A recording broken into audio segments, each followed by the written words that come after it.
Hey folks, Kilt-Man here, Kilt-Man at your services. How are you all? Hope we're all doing very, very well.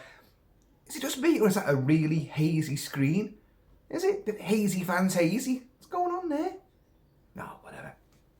Hope we're all doing very, very well. Now, it's New Year's Eve. We're on the cusp of a new year, 2023. More of the same, methinks. No, we're going to change things. Now, like everybody else on YouTube does, and in fact I've done before, let's do the 10 best and 10 worst movies of the year. Woo! Now, I don't know about you guys, but I thought this year was absolutely piss poor for movies. It really did. Don't get me wrong, there's been some great ones, and ones I was dead looking forward to, which were better than I thought, and some I was dead looking forward to, which were considerably worse than I thought. But we'll go into all that. But I don't think it was a massively good year. Plenty of biggies were out there, but most of which I wasn't remotely interested in. All this fucking multiverse bollocks. I don't care. I don't care. Sorry, I just don't care about it. Doctor Strange. I like Doctor Strange, but I'm marvelled out. Completely out of the zone now. And there's some films I haven't seen, which there's a little extra little list there. Which actually, there's only 3 on that list of need to see. There should be a hell of a lot more than that. Oh, I can think of one right now, but we'll come on to that. Probably the biggest film of the year. But anyway, so without further ado, let's have a little look at the best. This is in no particular order. And although I wrote these down, I did not do the transcribe. My daughter, whose handwriting is fantastic, elegant, and legible, she wrote them down. If I'd written it down, specifically written it down, I'd be going, what the hell was that? Because I can't read my own writing. Genuinely can't. The best, without a doubt, is The Batman. Matt Reeves as the Batman. Robert Pattinson as the Batman. Absolutely awesome movie. 3 hours of proper Batman, the greatest detective. Okay, there wasn't that many plot twists in it really, which you couldn't see coming. But Catwoman was great. The Penguin, Colin Farrell, completely unrecognisable as the Penguin. Awesome. The new Batmobile, fucking awesome.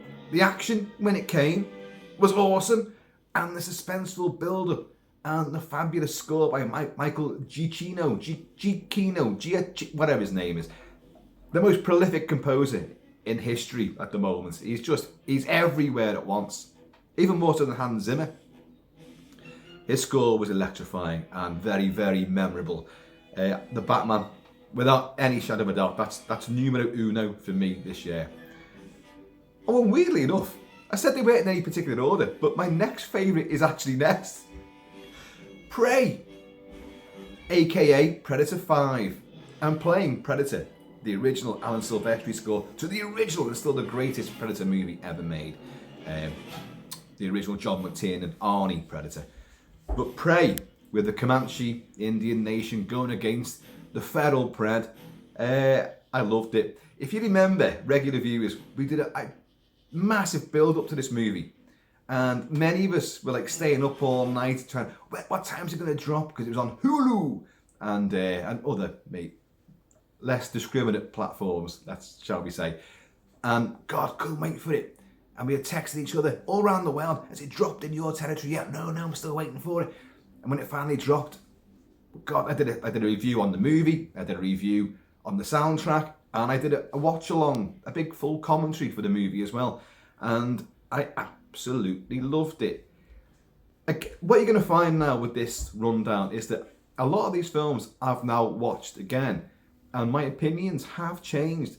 You're going to find there's a film on the list of the best, and that same film is on the list of the worst. But we'll get to it, and you'll understand why. But Prey, it lived up to my expectations. I really enjoyed it. I thought Naru and her dog, Sari, was just a fantastic double act.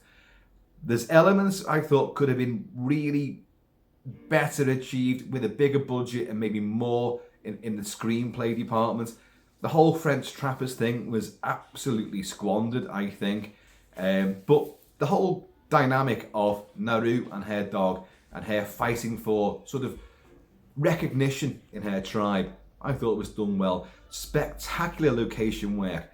Even though this film was shot reasonably low budget, and also it was going straight to streaming, but it's enormously cinematic.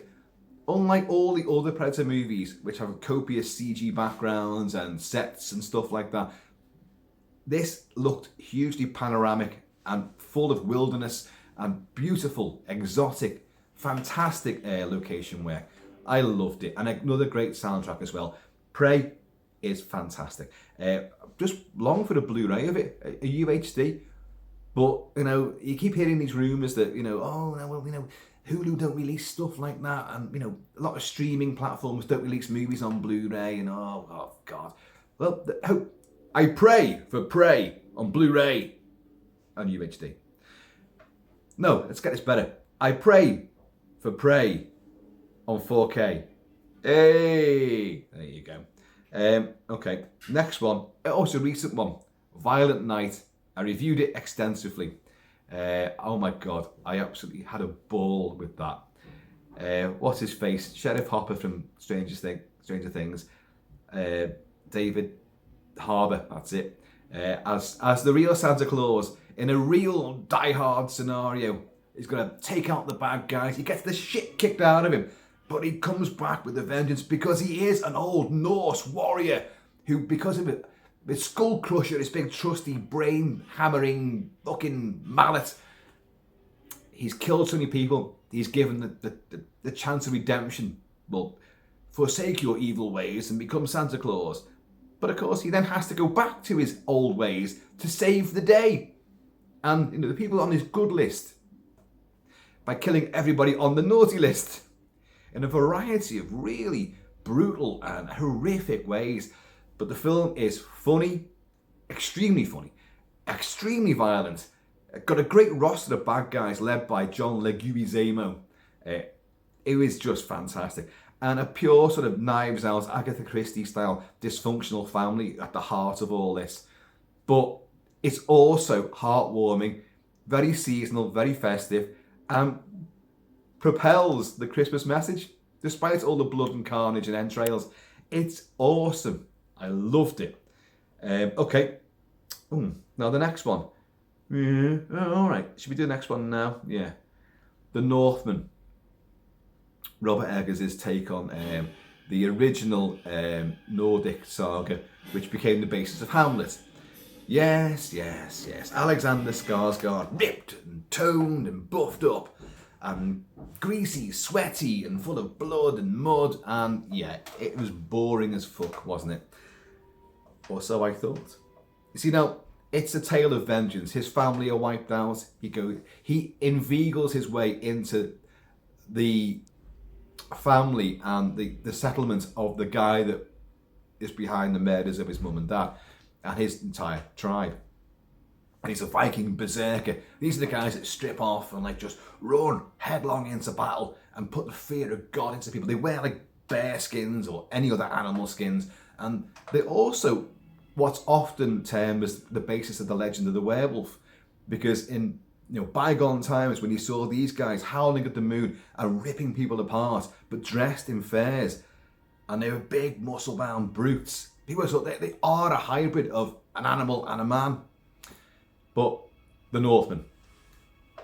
Now, I like Eggers' work, I do. The Lighthouse, The Witch, which I truly adore, especially The Lighthouse. And I went into the Northman. If you cast your mind back, I reviewed this extensively, and I said, this is not the film you expect it to be. Because that trailer really did sort of make you think you're watching limb-lopping and action aplenty, which you don't get. No, you don't. There's some, but not much.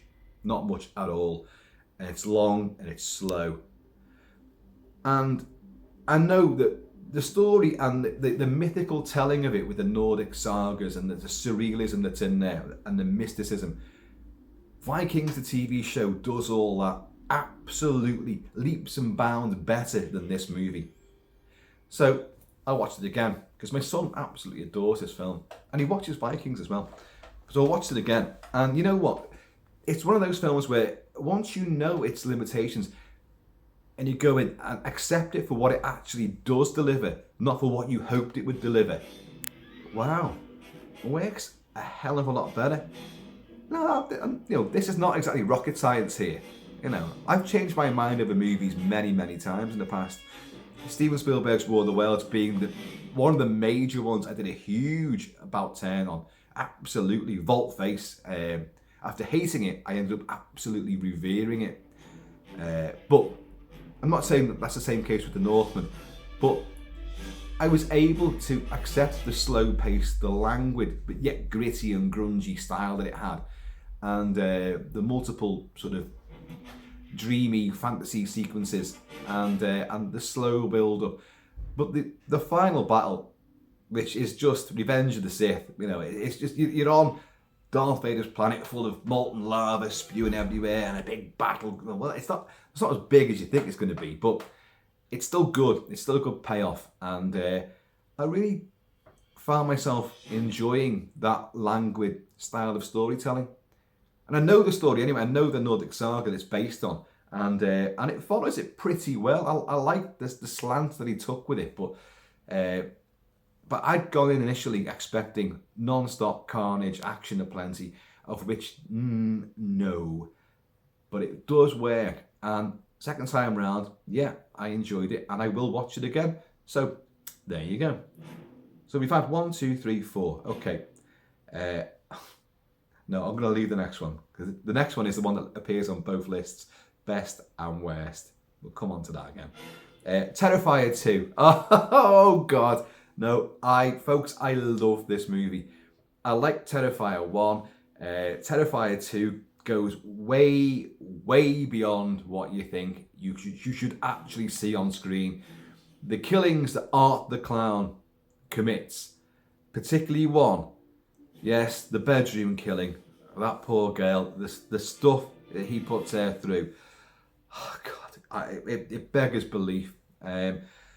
And yet, despite its blatant excesses and its total reliance upon practical gore effects and really outrageous gore effects, and ripping a penis off and smearing it across a window,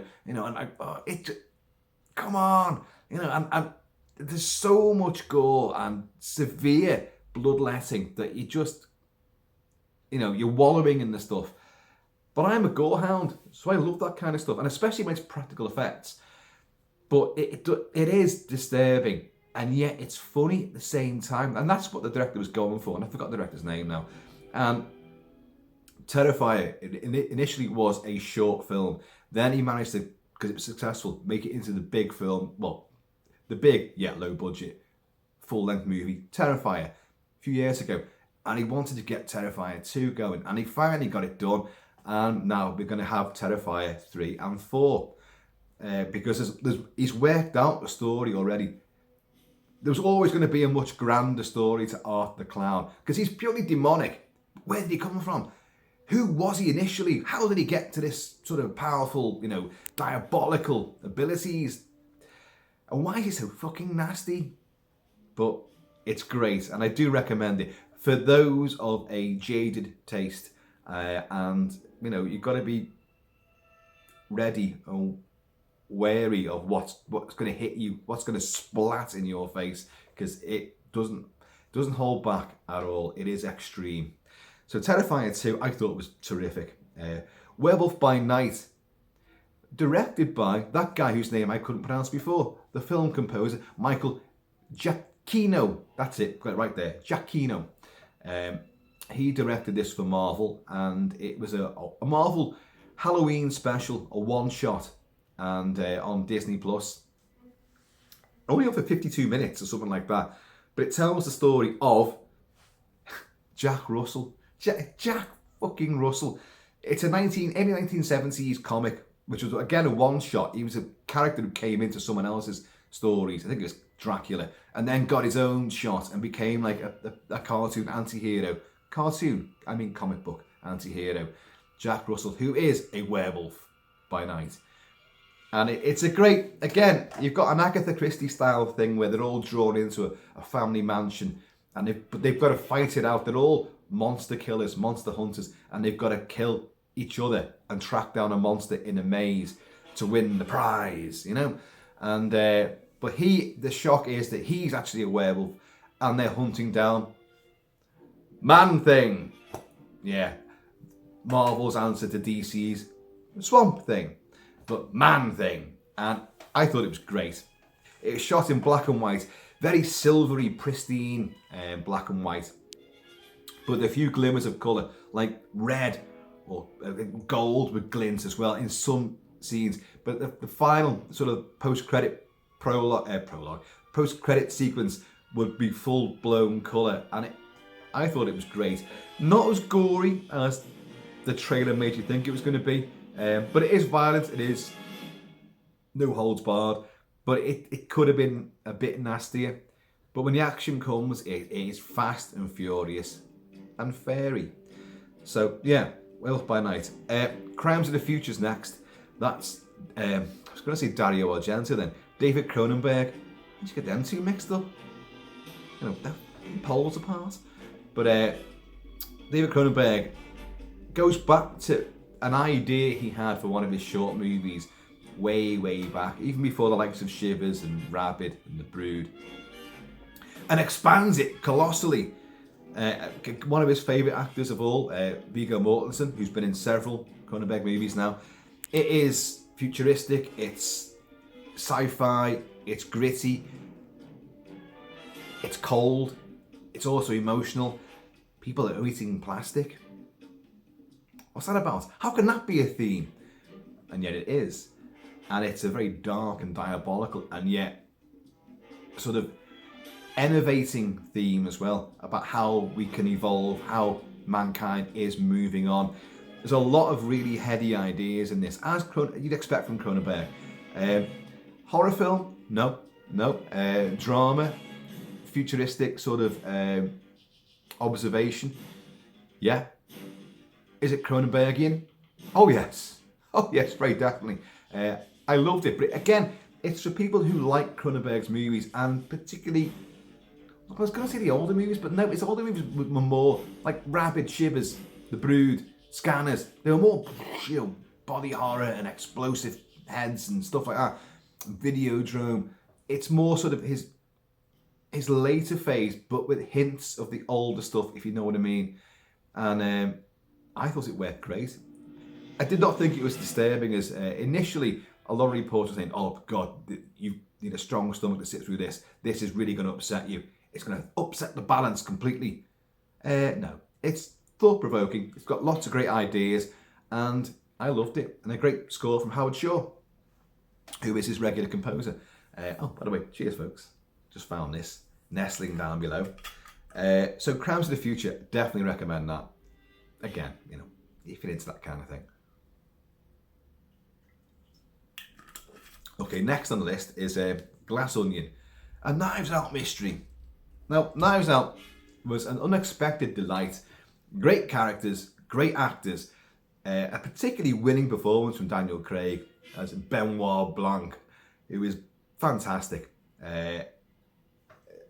It quite clearly is Daniel Craig is stepping away from Bond. Well, he's obviously, because his Bond's dead. So he's going to find another character, and he can totally immerse himself in. And he really does shine. And the follow-on from Knives Out, which is Glass Onion, it's not as good. But it is very entertaining. It has all the same sort of trickery, the same sort of skullduggery, the unveilings, the revelations, and it's visually superb. Hugh Grant's in there as well. I won't divulge who he is exactly, but there's a few little hints about certain people's persuasions, shall we say, which I think is actually quite delightful in this.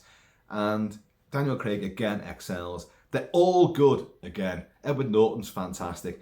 I think the revelations aren't, and the whole deductive process aren't quite as satisfying, but the whole build-up is great, and the setting on this luxurious island, this fantastically futuristic sort of abode that Edward Norton's got going, who's the tech guru, is wonderful, and there's some great visuals in there. So it's a delightful movie, but just not quite on a par with the first one. But it's an enjoyable movie. What have we got here? Nope. What's his name? Jordan Peele. Nope. Love Get Out.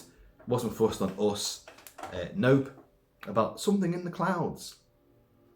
What's it doing? How's it got up there? What does it want? What's that whole chimpanzee thing going on? Face ripping chimps and all that.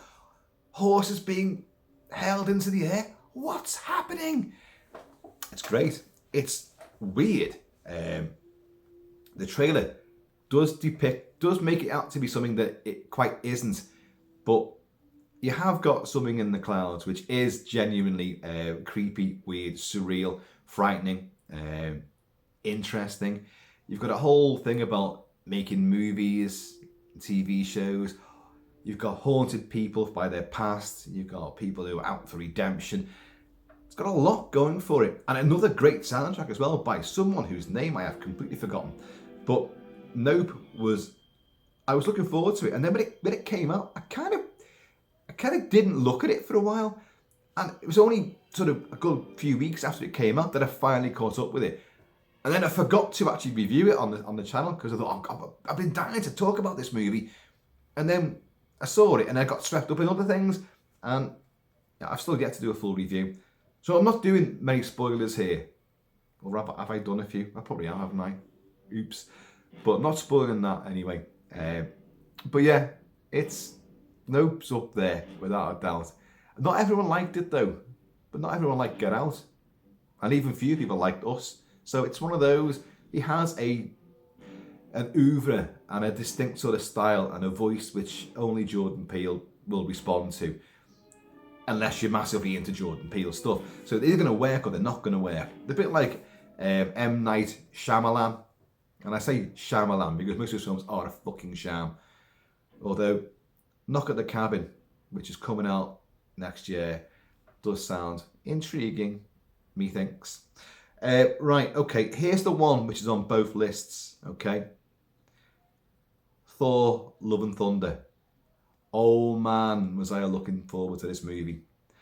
Oh, I was so, I hate this word, but I was stoked. Man, I was stoked for this one. And yeah, Christian Bale, Chris Hemsworth, Natalie Portman as Lady Thor, or rather the mighty Thor that she becomes. Don't ask. If you haven't seen it, don't ask, because I'm not going to go fully into this. Christian Bale as Gore the God Butcher, who is great. The visuals are dreamy and, as you'd expect, highly polished CG. Russell Crowe as Zeus. It's Taika Waititi being Taika Waititi. And man, he thought Ragnarok was off the scale and funny, but taking Thor in the right direction. I loved the original Thor. I loved Thor. Well, I didn't love it originally, Thor Dark World, but I liked a lot of it. And I've since gone back to reevaluate Dark World. And I really do like it. It has the balance of humour, emotion and action. All there. And spectacle. And I don't know why people don't like it.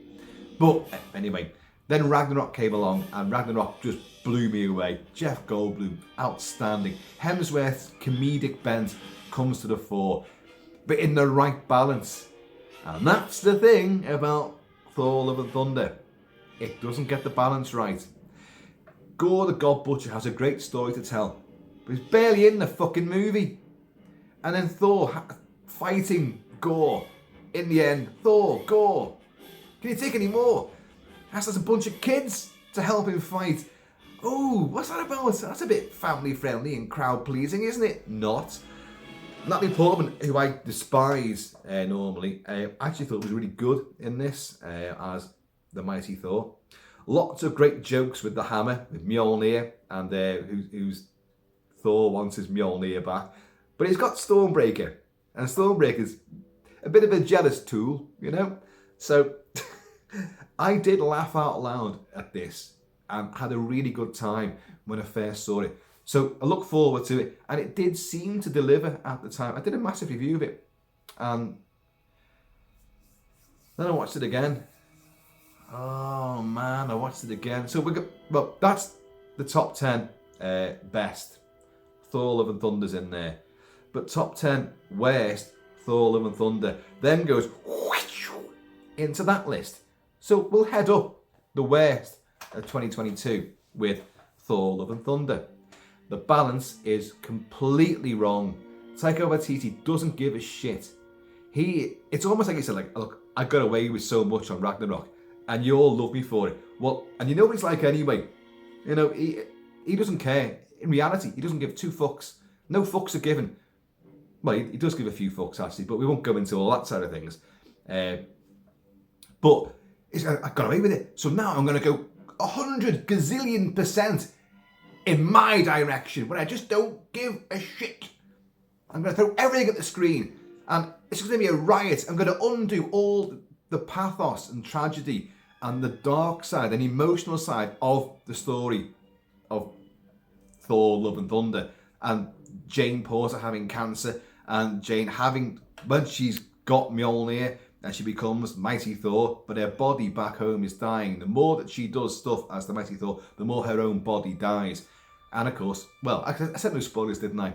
Oops, done it again. But, you know, and she's good. And Christian Bale is good, but underused. And Hemsworth and Korg, who is Taika Waititi, are in it far too fucking much. The humour is pushed. Not every joke lands, and when you watch it a second time round, and third time round maybe, you'll find that even less of the jokes actually land. And it's not as funny, it's actually more irritating. And it becomes a really tedious, just, I'm going to say one-man show, but it's a two-man show. It's Taika Waititi and it's Hemsworth doing their double act. You've got this now that Hemsworth, yes, I know, he thinks he's got the gene for dementia. So he's going to sit out and take a break from acting for a bit now. That's fine. He's done a lot of great movies. I do love Chris Hemsworth. I think he's great. But far from wanting to be Thor, like I thought, I'm really going to buff up. I'm going to get really big. And I was looking into buying some of that little sort of red, slightly pink biker sleeveless jacket. You know, his Marauder jacket. I was going to get that. I thought, I'll have that, and I'll be strutting around with my big mighty arms and all that. Like, and then I saw the film, and I thought, you know what? I'm not going to fucking bother, because it's outrageously camp. I don't have a thing about things being outrageously camp. I don't, no hang-ups on that. But you've got, the balance has to be right. He is he's a god, the god of thunder, and he takes out bad guys, and he is a hero. I've seen people say that, no, these are the huge defenders of this movie who say that, it's Korg is telling a lot of kids, the Asgardian kids, about, it's his telling, and Korg does hero worship Thor. But Korg, the rock god thing, rock beast, voiced by Taika Waititi. So it's his interpretation, let me tell you the story of the space Viking, and it fits the bill when you first watch it, but when you watch it again, you want more meat on the bones, you want more gore, and the whole god butchery thing, that's really big, and yet it's so trivial in the movie and barely even seen, and it's just so much fucking slack-jawed, stupid humour, which falls flat.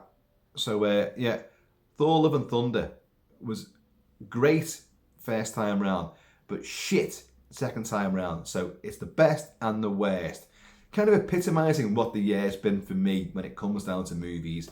There's been great stuff, and there's been really, really lamentably bad stuff.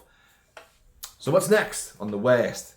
Okay, this was the year of reboots, horror reboots and restylings on streaming platforms. So what do we have? Texas Chainsaw. What a pile of excessively gory wank. Absolute, dreary, bloody awful, dismal, fucking shite. I hated it. I love the gore, plenty of gore, but you made a right mess of Leatherface. And this little stupid sleepy hick town in Texas, where you're going to bring all these, what are these generation fucking, I don't know. You had the baby boomers, Generation X. who came next and who came after that? Because they're all young ones who've got loads of money to spend and do up this little one fucking road town. It's complete wank. And you've got Leatherface living there. And once his mum snuffed it, not his mum, his surrogate mum, who took him in and looked after him in this little hostel, she takes this big lumbering brute in as well. Like, and he's lived a quiet life, no revving of the chainsaw for about 20 years. And then suddenly everyone hits town and they're going to make her move out. And, well, he's not going to just let that happen, is he? No, he's going to chainsaw everyone to bits, including Sally Hardesty, who survived the first Texas Chainsaw Massacre. Not played by the same girl, because Marilyn Burns has died, sadly, but played by, I forgot her name now, who's an Irish actress. And Sally Hardesty is now a Texas Ranger. Shades of Dennis Hopper in obviously Tobe Hooper's Texas Chainsaw Massacre 2. But who's relentlessly hunting down, trying to find, the members of the Sawyer clan, and especially Leatherface. But it's absolute garbage. It goes on and on and on. The body count is stratospheric, which I'd normally be going, yes! But it's a fucking awful movie. I'm not going to waste any more breath on it. Oh God, what's next? Fucking Hellraiser. Oh my God. Oh, well, Hellraiser's now, it's a woman. Pinhead's now a woman. But in the original novella, Hellbound Heart, it was just called Priest, and it could have been anything. It didn't really matter who or what it was. But Doug Bradley made Pinhead an icon. So now, of course, we're gonna make it a woman now. Again, I'm not really having any truck with that.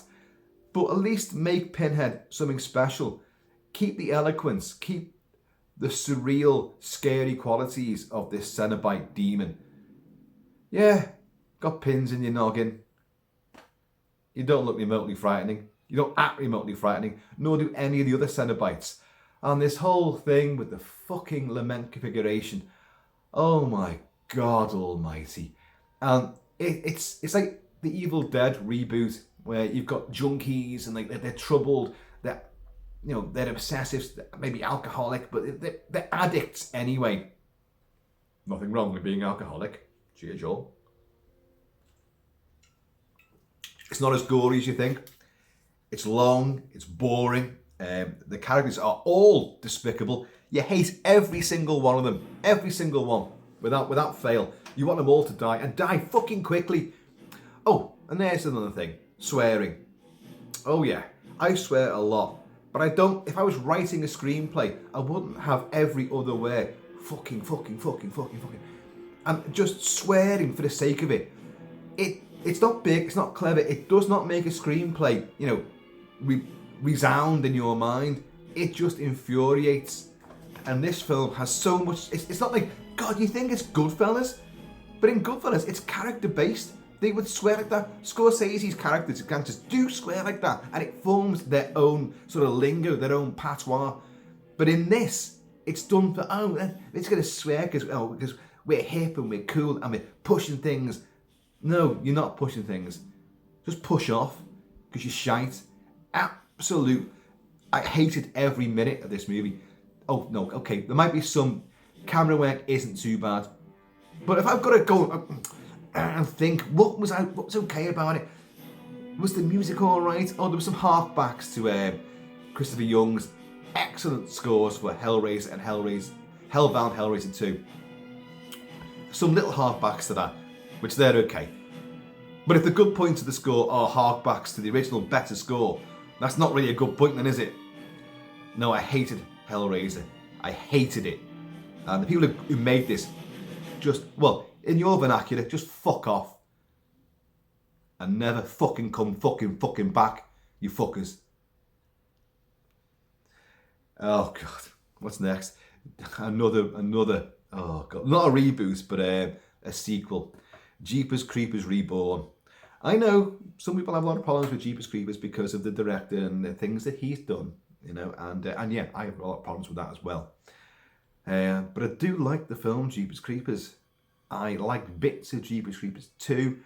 I can't stand Jeepers Creepers 3. Have I even seen Jeepers Creepers 3? I'm not even sure I have. I must have done, because I know I hate it, so I must have seen some of it. But this, oh God, this is got to be one of the lowest budget and most feeble attempts to re-energize a franchise. How many times am I going to make things rhyme? Re-energize a franchise. We need more gore. More gore in Thor. I'm not going to waste too much breath on this because it's an absolute... It's laborious. The body count's low. The gore is... What gore? I don't recall any gore in it. There is, but it's piss poor. The gore's piss poor. I can't stop myself. It's absolute rubbish. It looks low. I mean, like a student movie filmed just purely green screen. You know, it could have been filmed in the kitchen of Kilt Mansion, just with different, CG backgrounds. It's that bad. No, I'm going to say no more about it. Oh, what's next? Oh no, we'll come on to that in a minute. Okay, Black Adam. What a fucking load of shit that was. I like The Rock, Dwayne Johnson. I like him. He's a very personable sort of guy on screen. Do I want him doing Big Trouble in Little China? No, I do not. I don't want him going anywhere near that. Get out of the Big Trouble ring. Go on. Black Adam. I didn't know the superhero going into this. I didn't know he's actually more of a villain. Didn't know that. And but I also expected a bit of a story. What story was in this? Nothing. Non-stop CG action, CG, flying, battling, explosions, bump. Oh, fucking hell, gave me a headache. Gave me an absolute headache. Made my eyes tear themselves out of their sockets. It was just so boring. How can relentless action and stunts, I'm saying stunts, action and explosions and colour and pizzazz be boring? Well, watch Black Adam. That's how boring it can actually be. It was garbage. And of course, okay, spoilers here. He's banished, been naughty boy. And of course, who comes in at the end, sort of mid-credits thing? It's Henry Cavill as Superman. And everyone goes, whoa. Of course, we now know he's not back as Superman. Oh no, he was, but now he's out again. Now he's going to fulfill his lifelong desire to be that whoever it is from Warhammer. He's also going to be Connor McLeod from Highlander. So, but I like Henry Cavill, and I like him as Superman. I just hated Batman vs Superman, and I hated Justice League, especially. Oh, but the Snyder Cut's even better. No, the Snyder Cut was fucking worse. I hate Snyder, apart from 300, which is great. But but Black Adam was fucking rubbish. It was soulless. It was empty. It was just a retina exercise, a retina workout. Try and focus on that and that and that. Oh God, no. Hated it. Okay. Halloween Ends. Fuck me. Well, you guys know my feelings on, the whole new trilogy from David Gordon Green and Blumhouse and, Danny McBride. Oh, fucking garbage. I can give a pass to Halloween 2018. I can. I absolutely hate, deride, and piss all over Halloween Kills. At least Halloween Ends did do something different. It did, but it didn't do it very well. Now, I reviewed this, and I went on a bit of a roller coaster ride all year. Was I looking forward to it? Then I was hitting bad things. Then I was looking forward to it, and I was hitting positive things.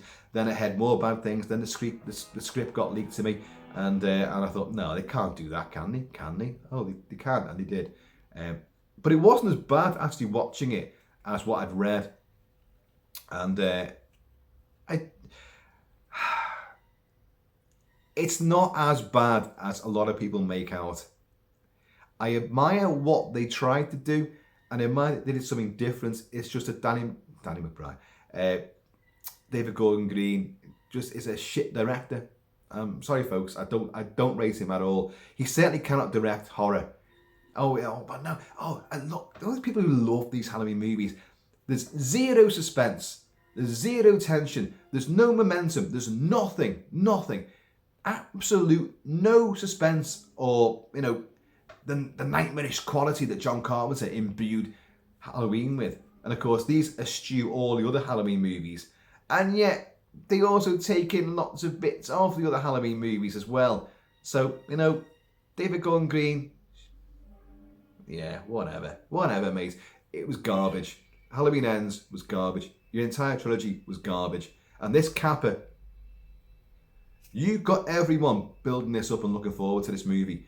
You've got everybody on board. The posters, the trailers, you've got the umpteen YouTubers who are devoted to Halloween. I admire their passion, their dedication. I do. But, in your heart of hearts, this is a shit fest. It is. And Halloween Ends totally, utterly proved that. What a lackluster way to kill off one of horror's greatest, boogeymen. It was awful. The copycat stuff. Oh, you've got, what's his name? Fucking Cody. Is it Cody? Do you know I've even forgotten his name? The copycat killer. You've got him fighting with Michael Myers in a sewer. And the two of them fighting over the mask and pushing each other over. Oh, what? What? You've dragged it down to literally, prepubescent kids fighting in a playground, in a nursery, over a toy. That was absolutely garbage. Absolute fucking garbage. You're a hack. David Gordon Green, you're an absolute hack. And fuck off.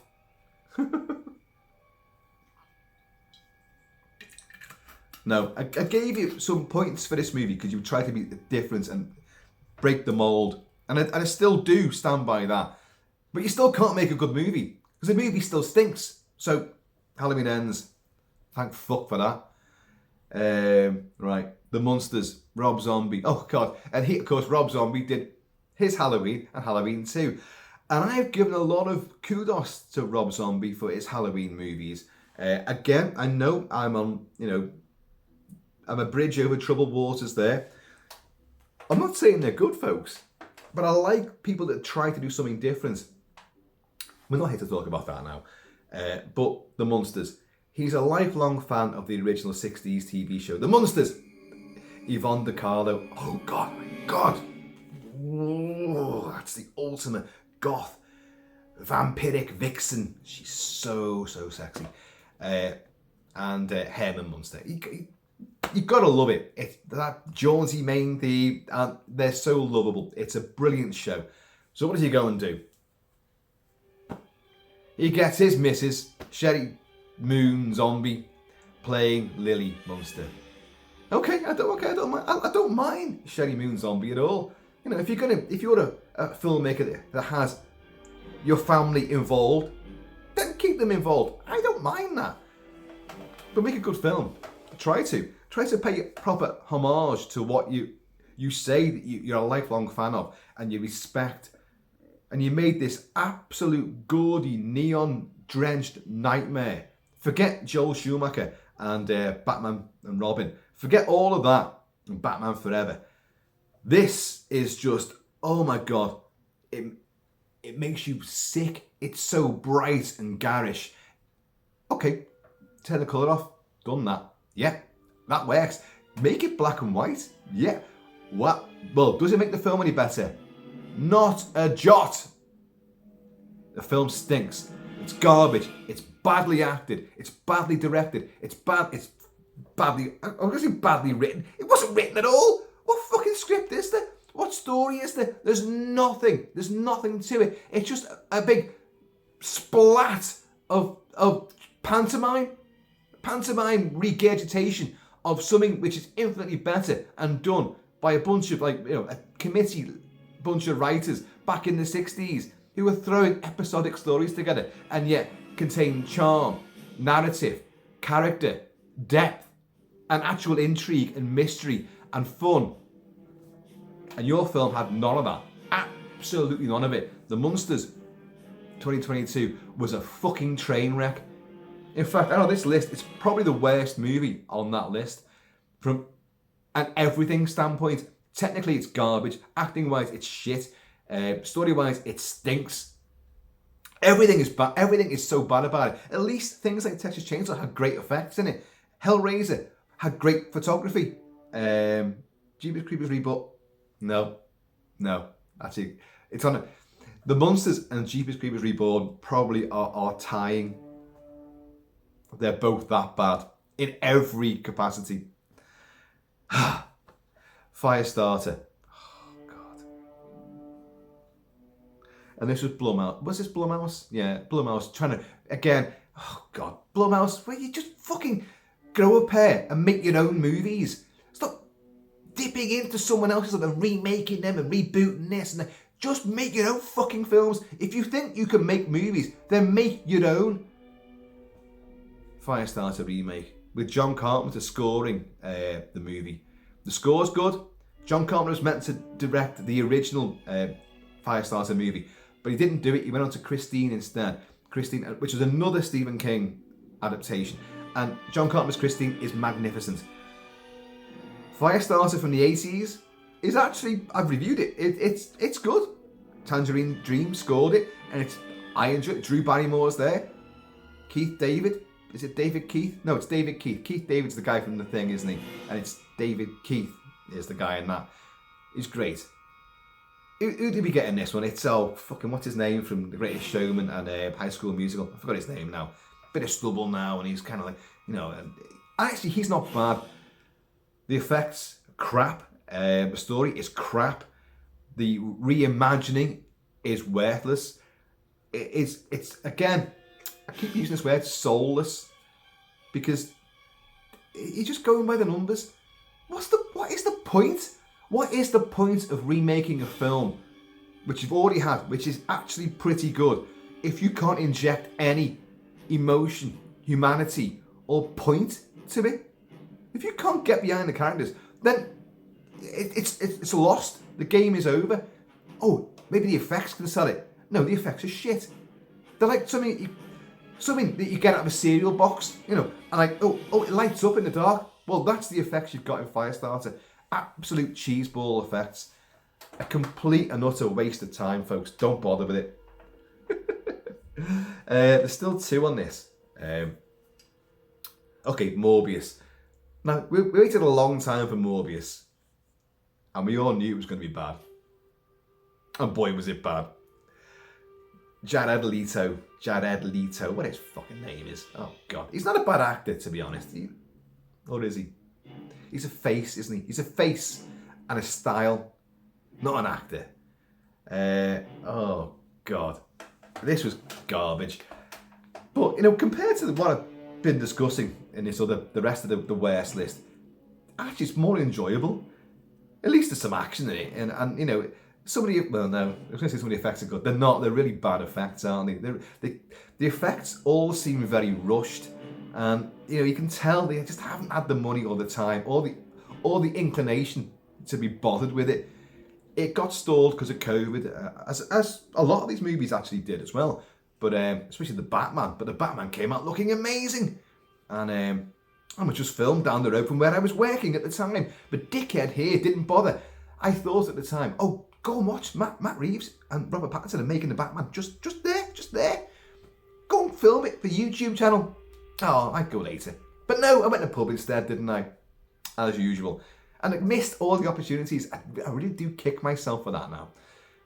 But Morbius, anyway, it's Venom light, isn't it? And it is crap. Morbius the living vampire. God, do you know what? I really can't be bothered talking anymore.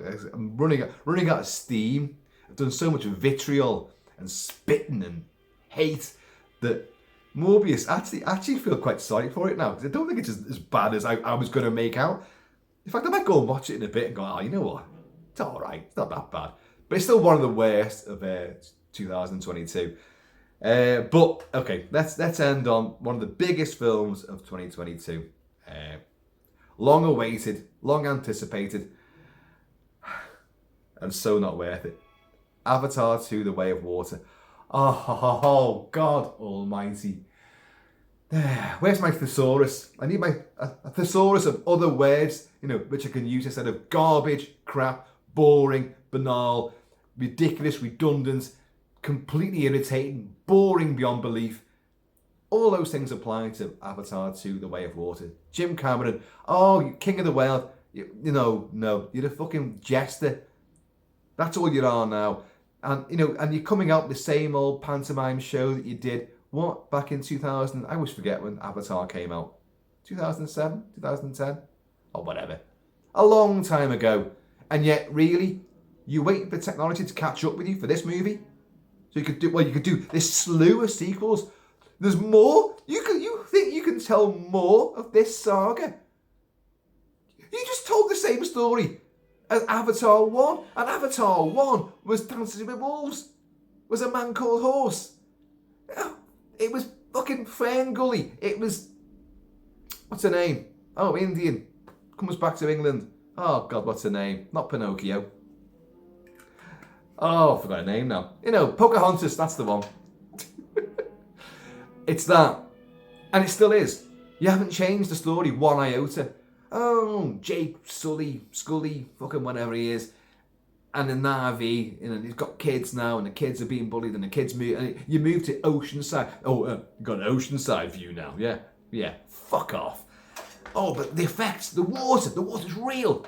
Yes, every frame, every minute, tiny, minuscule element of the frame of this movie has been poured over and doctored and redoctored and poured over again to make it hyper-realistic, colourful, and and blue. Yeah, we're still in the land of blue. Big blue. Lots of blue. Blue. Smurfs everywhere. And the same old fucking bad guys back, and the same old human bastards are back, and the same old battle will happen. Only this time you got a lot more water involved in it. Well, whoopee fucking do. What an absolute clag fest. You still can't write. Aliens, do you know what? I really do wonder how you managed to get Aliens made, because Aliens is a masterpiece. It is. Of suspense, of characters, written thumbnail characters that still have depth and excitement and set pieces, married together with wonderful music, wonderful set design, and great for their time effects. You do Titanic as well, yeah? And I've said before, I do like Titanic. Okay, you brought in a completely ridiculous, romance and thriller story to it, which you didn't really need, but they still work. It adds to the whole momentum of the story. Because you know what's going to happen. Big ship, iceberg, crunch, down you go. But I do love Titanic, and I think the action set pieces are tremendous, and the entire protracted finale is epic and wonderful. So what else have you done? You've done Terminator. Yeah, I love Terminator. I do like Terminator 2. Although that's the family-friendly version. No, I like a lot of James Cameron stuff. I do. The Abyss is great. Although I never return to The Abyss. I'll be honest, I don't return to it. Messing with water again. What's Jim Cameron's love affair with water? The Abyss. Titanic. He's been down in the Mariana Trench a few times, hasn't he? He's been down to the wreck of the Titanic a few times, filmed all that. Pioneered, taking nothing away from the guy's technical and inventiveness. He's brilliant. He's a wunderkind. But movie making, you're stuck in a rut, aren't you? You're stuck in the same Mariana Trench that you dug for yourself with Avatar. Oh, we're going to make many more sequels to this. Who gives a fuck about Pandora now? Who cares? And we've got, 2 more of these coming? You've got to be joking. You've got to be joking. The storytelling's bad. You have characters in this movie which come in and make an impact. And then you think they're going to come back. Gone. Oh, don't tell me there's going to be an extended cut. Oh no, don't do that to us. I don't care if you do, I won't watch it. Cheers, folks. Cheers, Jimbo. Loving your work. I love your avatar, by the way. No, Avatar, The Way of Water, I thought was absolute garbage. It's sunk, as far as I'm concerned. It's sunk and it's stunk. Big budget, hyper crap. Hated it. Well, that's it. So the best was The Batman, Prey, Violent Night, The Northman, Thor: Love and Thunder, weird one, Terrifier 2, Werewolf by Night, Crimes of the Future, Glass Onion, and Nope. The worst were Texas Chainsaw, Hellraiser, Jeepers Creepers Reborn, Avatar, Way of Water, Halloween Ends, Black Adam, The Munsters, Firestarter, Morbius, and also Thor: Love and Thunder. The one that it transcends. It goes from best to worst and sits proudly on both. Now, I know you've already spotted a huge omission from this. What have I not mentioned in either best or the worst, and one of the biggest films of the year, and also now being touted in the run up to the Academy Awards? What is it? What is it? You know, do you feel the need? The need for speed. Top Gun Maverick. Do you know why it's not in either list? I haven't seen it. I know, I genuinely haven't seen it. I cannot believe it. And most other people I speak to can't believe I haven't seen it either. I do love the original Top Gun, and I'm a massive, massive fan of Tom Cruise. Yes, Tom Cruise. Mission Impossible: Dead Reckoning Part 1. Wow, the stunts. Ethan Hunt, Tom Cruise, running. Flying, motorbiking, driving as well. And swimming, and doing all sorts. He doesn't just run, he does a lot of things at high speed. Top Gun Maverick, I have absolutely no interest in. I've said this before, I haven't missed the boat on it. I didn't want to catch that boat or that plane. I do like Top Gun. It's a great big pop video, the original one. And this one's a proper film, isn't it? I know. Everyone says, God, you really will love it. There's a great story to it. You know, it isn't just a showcase for stunts and Tom Cruise doing his thing. It's just a great movie. You're going to absolutely love it. No, you will get behind it. Do you know what, folks? I know I will. When I walk in and it's playing on the screen, in one of the screens in this house, I'm going to walk in and I'm going to go, oh, is this Maverick? Oh, yeah. All right. And then I'll watch for a few minutes standing up. And then I'll find myself sitting down. And then I'll find myself loving it all. And then put it back on again. Watch from the beginning. And then I will be smitten. I know. But at the moment, I don't have any interest in it. I don't want to sit down and watch it. I don't care about Mav anymore. I don't care. I'm just not interested in it at all. I give zero fucks about this movie until I accidentally catch some of it. Isn't it fun? Isn't it fun? But that's a film that obviously I haven't seen, and you all have, and I probably do need to watch it. But anyway, there's not much on this, but there's a little need to see so far. Now, there's many films that should be on this list. Well, obviously, Top Gun Maverick, The Banshees of Inisherin, Colin Farrell again. My daughter said, "You've got to watch this," you know, and I'm going, "What? It's not even a horror film. It's got the title of Banshees." Goes, "No, it is in a way a horror film, and there is some shocking sort of violence or gore in it." And I thought, is there? I thought it was a drama. It was like the kitchen sink Irish drama. Well, I know it's quality. I know that. And yeah, it sounds like something I should watch, really. So I probably will. Brad Pitt, Bullet Train. Oh my God. I so look forward to that movie, and yet never got around to watching it. My son watched it, loved it, thought it was great. I need to see that. High octane action, and I need to watch that. Pinocchio, Guillermo del Toro's Pinocchio. How many fucking Pinocchio movies are there? I think about 5 different Pinocchios came out this year alone, and some of them were, steer well clear. But Guillermo del Toro's Pinocchio looks to be the real deal. Again, it's got his slant on it, and I'm not a massive fan of Disney's original animated Pinocchio. It's one of my least favourite Disney animated movies of all their classics. But the story, it's fucking weird, isn't it? The original story is dark, and you know, he kills Jiminy Cricket with a fucking... Does he kill it with a shoe or a rock or something? But he batters the hell out of it, kills it. It's a dark, slanted story, as all fairy stories are. But I like his style. I do like Del Toro stuff, so I want to check that out. Everything, Everywhere, All at Once. Is that what it's called? With that Asian kick-ass queen, now a mature babe. Yeah, I want to see that. Again, my son saw it. He said, "Oh, you got to see it. It's great. It's fantastic." I haven't seen it as yet, and I want to. What else? There's more from this year as well. Just realised there's another film that should have made the worst list. Black Panther, Wakanda Forever. Oh, a ton of crap that was as well. Really losing faith in Marvel. Really losing faith. I think it's just oversaturation and we're just sick of superheroes.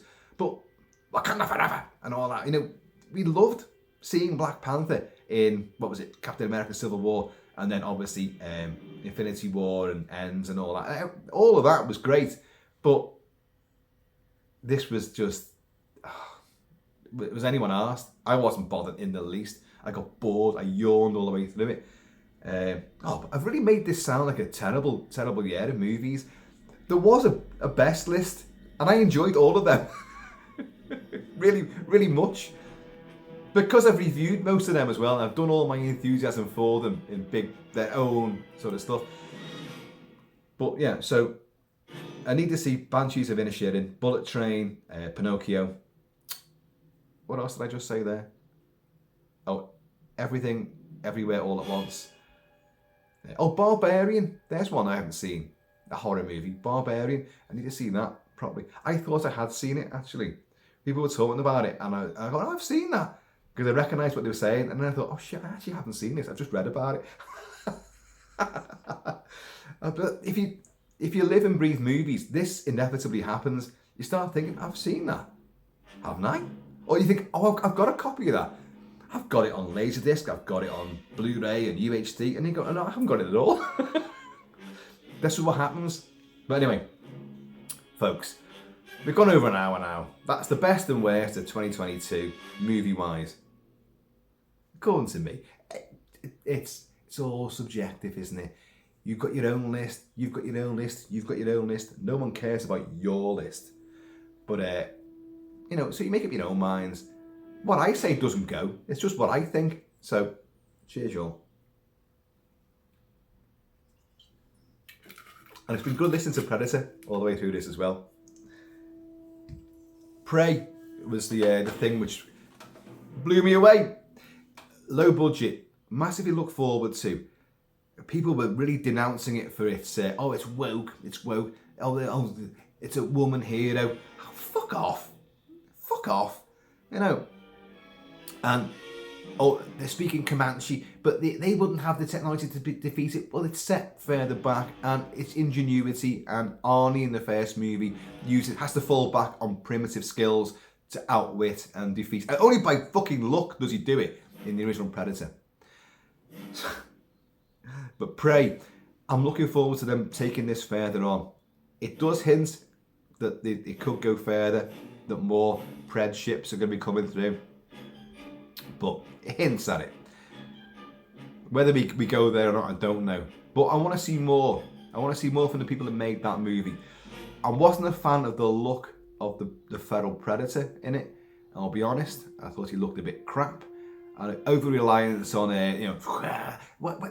stop doing this. When you've got a monster that's got a big fucking mouth, stop doing this endless at the camera. They're not going to stand there and just go because you go like, you look at your watch, going like, yeah, okay, you finished spitting the snarling now. Right, can we fight now? I know you've got a big mouth and fangs and dripping, snarling saliva everywhere, but let's just get on with it. Cut to the chase, shall we, please? So, but I'm looking forward to more. Folks, I have been always shall be Kilt-Man. Please, in the meantime, in this ever on the cusp of a new year in between time, please keep it Kiltic, keep it Celtic, and in Snake Plissken we trust. But oh no, don't tell me, is Blumhouse going to remake it? No, they're not, but someone else is hell-bent on remaking or sequelizing Escape from New York. I've discussed it. Let's see what happens. You know, Hollywood, I'm waiting the call. Put put an eye patch on, got the hair. We can do it. We can do it. I've got the guns, got everything. I've got the pants, I've got the boots, I've got the shirt. I've got everything, the whole damn thing. Folks, I'm going to see you all.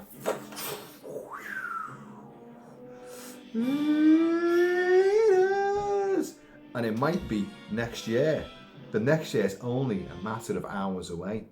My mate Scrowy down under was texting me this morning, and it was like 3.5 minutes to midnight down in just outside Sydney where he is. So he was speaking to me from the future. Isn't that weird? And I was speaking to him from the past. How does that happen? How does that happen? I don't know. Do you?